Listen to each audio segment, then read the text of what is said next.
Welcome back to the world's fastest stock car facility, Talladega Superspeedway. We are just moments away from the start of the AMP Energy 500. This broadcast is available in Spanish by activating your SAP button, presented by ESPN Deportes. While the Earnhardt name has been synonymous with success here over the years, will it be here again today? Why don't we visit with our in-race reporter, Dale Earnhardt Jr. Hey, Junior, Dale Jarrett, ESPN. You have a copy? Yes, sir. Hey, Junior, our first question comes from our mailbag, and Patrick from Baton Rouge, Louisiana, asked, when do you decide who your drafting partner is going to be at a super speedway? Ahead of time in the garage, during the race by spotters, or does it just happen naturally on the track?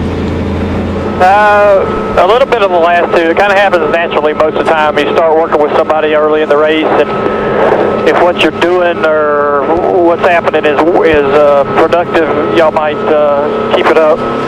You kind of find somebody that you're comfortable with and like to work with and like to help and seems to appreciate the help by paying you back here and there. That seems to be how it goes through the race. Hey, Junior, my question is, from Friday's practice with the smaller restrictor plate here, and then from the drivers' meeting with NASCAR implementing some new rules as far as bump drafting goes, has it made you rethink where you might want to be at the end of the race as far as position in the front or how far back you can come? Well, I don't know. It's kind of like the NFL going from tackle football to two-hand touch, but it's just something we're going to have to deal with. I was a little disappointed to hear about it, but we'll have to make do with it and see. We can still push on the straightaways, and that's the most effective way to help somebody pass or get into the lead or pass cars. So it's no different than it was maybe 6, 7, 8 years ago, and we'll just have to try to be smart. I'm just hoping that we don't forget about the rules or what the new rules are today and make mistakes that aren't really intentional and get ourselves in trouble with NASCAR. So we'll just have to be mindful of that all day long. All right, Junior, have a great day. Thanks for talking with us. Now Andy's going to talk to your crew chief, Lance McGrew. Hey, Lance McGrew, Andy Petrie in the booth. You got us? Sir, Andy, loud and clear. Lance, this racetrack at Talladega is like no other track on the circuit, and it's different calling a race on top of the box. Tell us how it's different. It's so different here because really the handling of the car doesn't come into play at all. It's the driver and the positions he puts himself in, how he drafts with other cars, if you get people to work with you or not. So it definitely is nail biting just as much for us as it is for all the thousands and thousands of people watching on TV. Okay, Lance. Well, good luck today, and hope you make all the right calls, buddy. So do I. Well, racing is intense on the track here at Talladega, but when you come to pit road, you better be ready to cooperate, communicate, and concentrate. To explain, let's start with Jamie Little. Well, Doc, certainly when you come to Talladega, it's all about forming alliances and making deals. And those deals start up top, way up top with those spotters. They will be communicating to each other throughout the entire race to know who is pitting where. Because let's face it, you cannot race by yourself here and try to win. You've got to race with the pack on the track, and you've got to pit with the pack. Of course, that's a scenario if it's green flag, but what about if a caution falls? Everything could change, right, Vince? That's exactly right, Jamie. When the teams come to pit lane under a yellow flag condition, it's likely to be a traffic jam because so many cars stay on the lead lap here at Talladega, and they'll be pitting at the same time. So it's imperative when you come down pit lane that you are patient and keep your fenders clean. Had more than one crew chief tell me today, I'd rather my driver make a slower stop getting into the pit box, even if he has to stop and we lose a few spots, because I know we can get those spots back in the draft. Shannon? Vince, it is all about partners on the racetrack here at Talladega, and it's all about partners here on pit road, especially under green flag pit stops.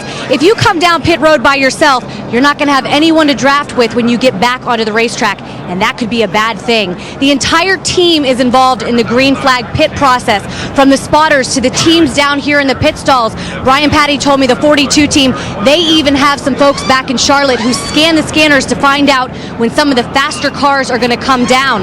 All of that information is given to the crew chief, and then he makes the call. Dave? Well, Shannon, quite often your partners or your teammates, look at that oval DuPont sign. That's Jeff Gordon's pit stall. That is stall number 17.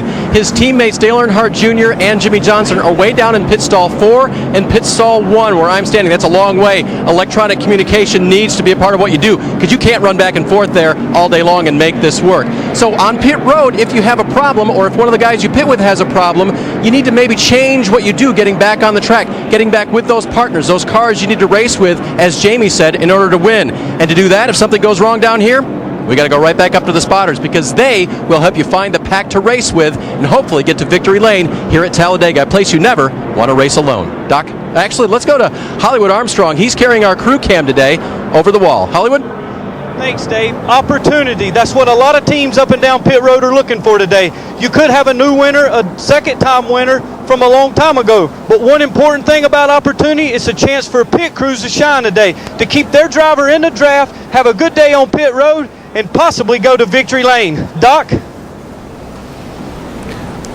Yeah, very interesting. You got to get it done on pit road. It's very intense, both on the racetrack and in the pits. And again, it's about the communication and cooperation. Andy, you've been down there. You understand what it is about. Our starting order today, folks, for the 6th time this year, determined by the NASCAR rulebook as qualifying was rained out. Only the 2nd time in 81 races here at Talladega they've had to line up by points. And by the way, the last time it happened, Dale Earnhardt Jr. went to victory lane back in this race in 2002. Up front, Jimmy Johnson and Mark Martin. How about the guys in the chase, the top 12 starters? Well, I think they're all kind of breathing a sigh of relief that they get to start up front here. They can kind of do things the way that they want and run the race that they want here at the beginning anyway. Yeah, this is truly an opportunity race for a lot of guys, because you line up every race thinking you got a chance to win. Everybody does, all 43 cars. But here at Talladega, they really do. I mean, anybody can win this race, and we've seen it time and time again. Yeah, we talk about it, and we know we're getting down to exactly who's going to. I think we'll know exactly when we leave here today about the chase scenario and the championship scenario. But there's so many other guys that are so excited to be here with opportunities to win a race, some that haven't won in a while. You've got Elliott Sadler, who has run well here in the past. He's in a Ford, said his car is great. There's just so many other guys out here, too, that they see this as their one opportunity to win before this year is over. We talk about Talladega being high speeds and high risks on the high banks. It's also high hopes, because there have been 10 first-time winners here, 7 of which have never won again. And the fact that you can win it from anywhere, 3 of the last 4 winners started 34th. Folks, back in the spring here, Brad Keselowski started 42nd and led the last 500 feet. And how about Jimmy Johnson? Oh, my. Could the points leader be in trouble, because he has had his troubles here in the fall race? He has won in the spring, but he has never won here in the fall. He's had troubles here. In fact, in the fall race here, his average finish almost 25th. Oh, my. That's not good. Don't show that to Jimmy. All right, guys, let's go out and have a good day today. We've got an opportunity to make something really special happen today. I think we've got a great race car. I think if we're just smart, smooth, be prepared for anything, do our jobs to the best of our ability, we'll be fine. Yeah, Chad left that one thing there. Lucky. Got to be lucky, too, today. What was it? Mark Martin said, I feel lucky. It's the most relaxed Mark Martin said he's ever been here, or at least for 10 years coming to Talladega.